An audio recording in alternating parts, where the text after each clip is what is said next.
जी माता जी जल तोते पंजो शीस निमाया माओ मिट्टी माथे लाया मां मिट्टी माथे लाया मां।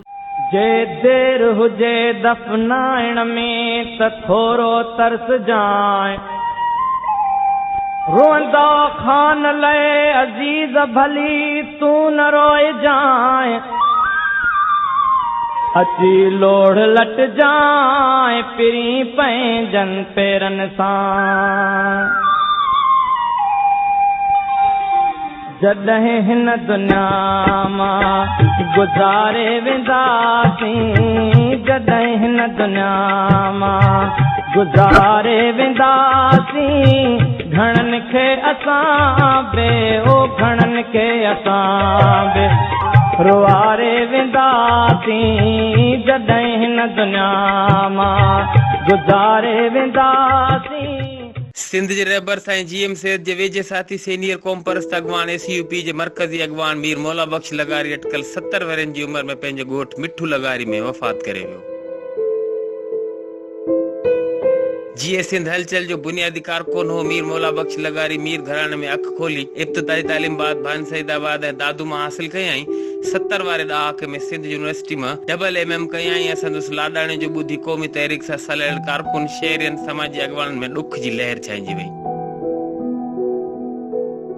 इन अब्दुल वाहिद आरिसर सां गॾु जेल बि काटियो जिते हिन सख़्त तशद्दुद ऐं कूड़ा केस बर्दाश्त कया।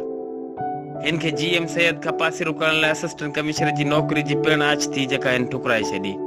पाण वन यूनिट तहरीक ऐं सिंधी ॿोली तहरीक जो हिस्सो रही 70 वारे ॾहाके में साईं जीएम सैयद जी इलेक्शन मुहिम में भरपूर तरीक़े सां हिस्सो वरितऊं। शहीद जुल्फकार अली भुट्टे जे दौर में हिन जियाले खे सखर वारी जेल मोकिलियो वियो जिते हिन 4 खां 5 साल जेल काटियो। शहीद जुल्फकार अली भुट्टे जे दौर हुकूमत ख़त्म थियण खां पोइ भुट्टे साहब खे मीर मौला बख्श वारनि सां गॾु सखर वारी जेल में रखियो वियो। पान साईं जीएम सैयद जे सचन साथियन में हिकु हुआ ऐं आख़िरी दम ताईं संदसि साथ निभायो। अॼु संदसि टीजे जे ॾियारे ते ख़त्म बख़्शे हाफ़िज़ बख्शल से अहिड़ो दुआ घुरी।